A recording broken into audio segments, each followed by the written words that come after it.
Tim Burton changed the way superhero films would be received when he released Batman in 1989. Bruce Timm and his team would do the very same for television animation with Batman the Animated Series. And we're going to discuss that in great depth coming up.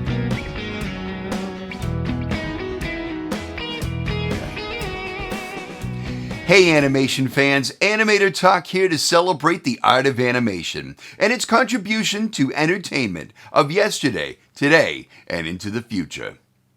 In early 1989, Steven Spielberg announced he was joining forces with Warner Brothers in building a brand new television animation division.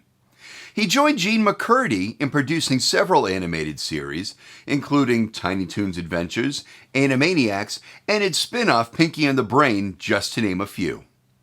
They proved to be quite successful, but more importantly, it built a strong animation division in-house.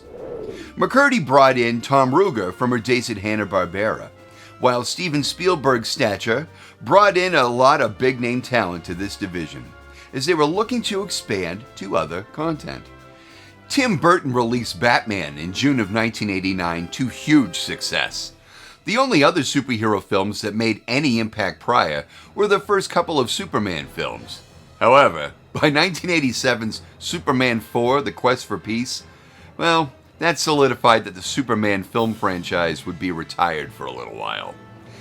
The studio had never seen box office revenue like what Batman had taken in, and the audience loved it. It was a tremendous departure from the Adam West 1966 television show.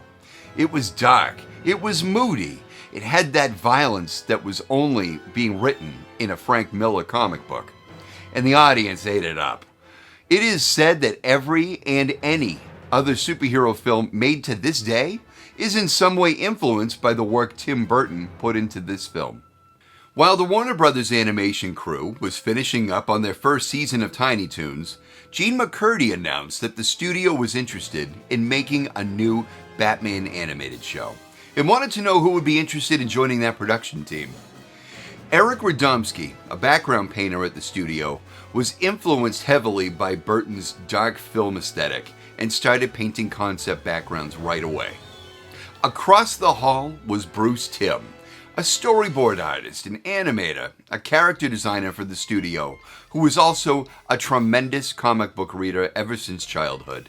He began designing Batman sketches immediately. Heavily influenced by Alex Toth's style from his Space Ghost work and Max Fleischer's Superman serials of the 1940s, Bruce began developing rough ideas of what the characters would look like. Once McCurdy saw these, she instantly fell in love with the designs and sent him to work alongside Eric, who was already working on the concept backgrounds.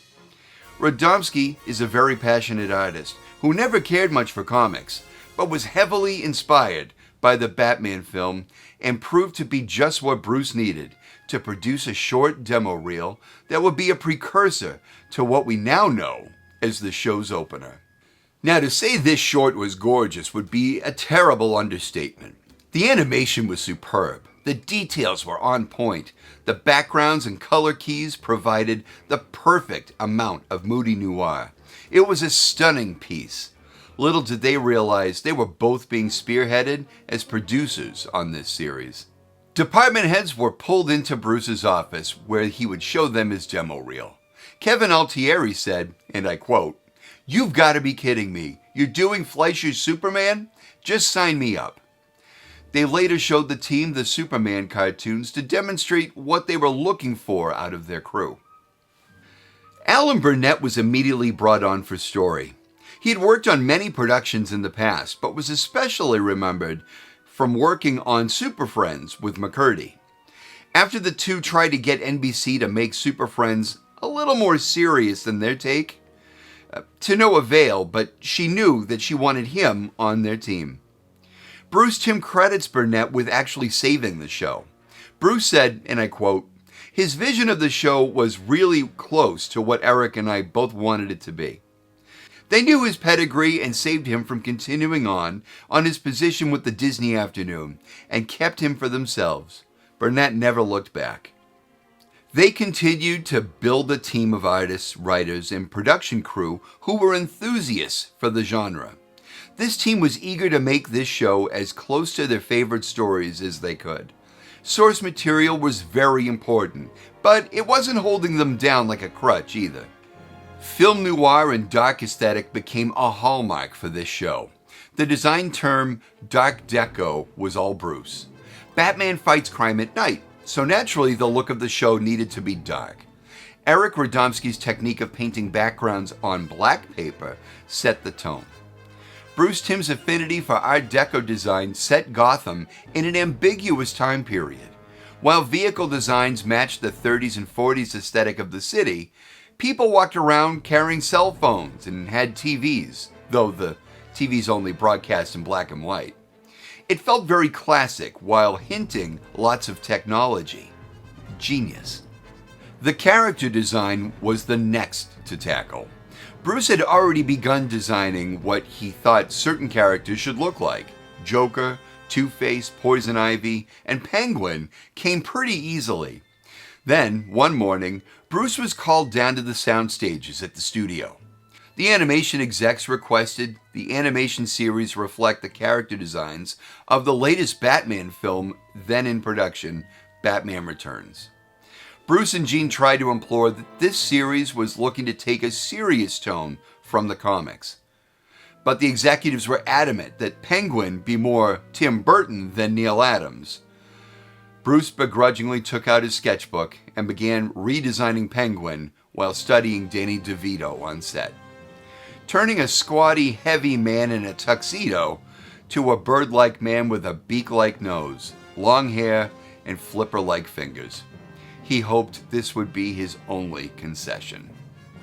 The broadcast standards steward on the show was Avery Coburn. She was made very aware that this series was an afternoon show geared toward an older group of kids. She was in the position to champion the creative team as a go-between with the censors. Many of the animated violence and tropes from the 30s and 40s brought on governmental policies from Congress that required no imitatable acts of violence be permitted in a television animated show. Many Looney Tunes and Tom and Jerry cartoons would be impossible to produce today. With television animation standards being what they were at the time, Coburn understood and championed for the team, so they would be able to produce great television while also showing guns and fistfights without the censors neutering it down to content like Super Friends. To satisfy the censors, Robin was aged up to a young adult, and children were kept out of any real harm. They had their compelling stories, they had their artwork, the mood, the actors had laid down their voice tracks. The thing that was missing to tie it all together was the music. They couldn't deny the influence of the Burton films, the visuals, the mood, that score.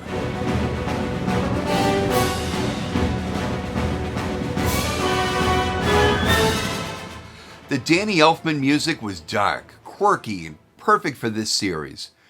When Bruce recalled the making-of documentary on the film, he noticed a woman conducting the orchestra for the scoring of the film. He then learned of Shirley Walker, an accomplished composer in her own right. She assisted Elfman in composition as well as conducting on the scoring stage. Bruce was able to meet with her and lock her in as the series composer.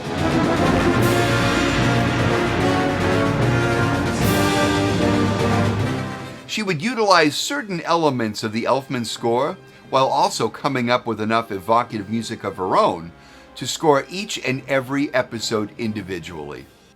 This was rarely done on a television series, but provided every episode with its own tempo and personality.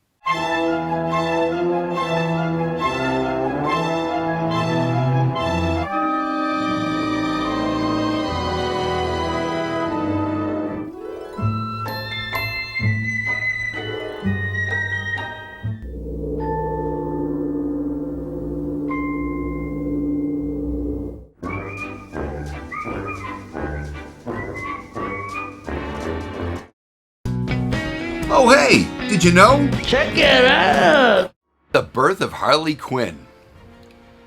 Harley Quinn was a creation of series writer Paul Dini. Hear, hear! For the episode Joker's Favor, Dini thought it would be fun to create a female henchwoman for Joker. He was inspired by an old college classmate of his, Arlene Sorkin, a character actress and comedian from the soap opera Days of Our Lives. Intended as a one-off character, they enjoyed her so much they brought her back over and over until she became a regular and a fan favorite. Mark Hamill wasn't the first choice for Joker. The role of Joker originally went to the great Tim Curry. Not entirely satisfied with his voice work, feeling Curry's reads were too intense, they jumped at the chance of recasting the role once Curry fell ill during recording sessions. Hamill thrilled the directors once they heard his Joker laugh.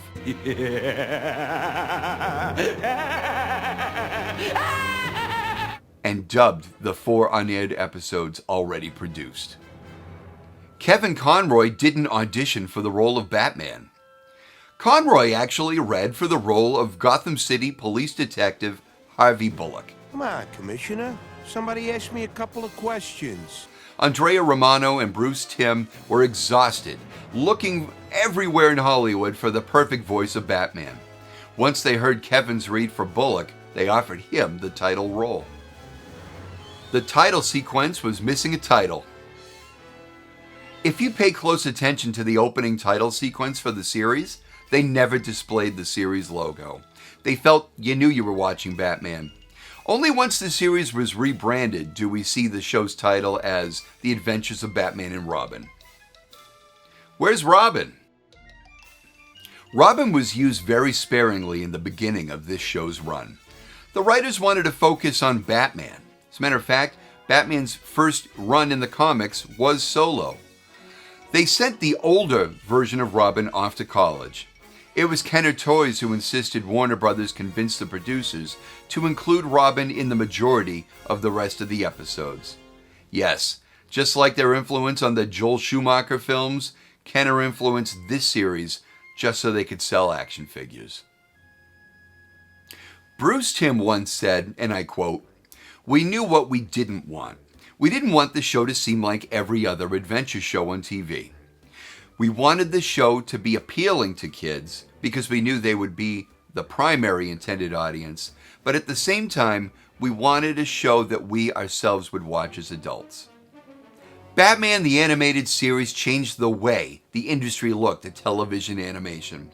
It spawned other series like the Superman Animated Series, The New Adventures of Batman, Batman Beyond, Justice League Unlimited. For those of you who are still on the fence and haven't given Batman the Animated Series a viewing, I urge you to give this show a chance. My first introduction to the show was when Fox premiered on prime time the episode on Leather Wings. It's where Batman has to use his detective skills to find the culprit the police were mistaking for as Batman, creating havoc all over Gotham City. Other episodes worth noting are the 2-part Two-Face introduction, Clayface's 2-part episodes, Mr. Freeze's Heart of Ice, and who doesn't love Joker's Favor? I want to thank you so much, and until next time, keep moving forward.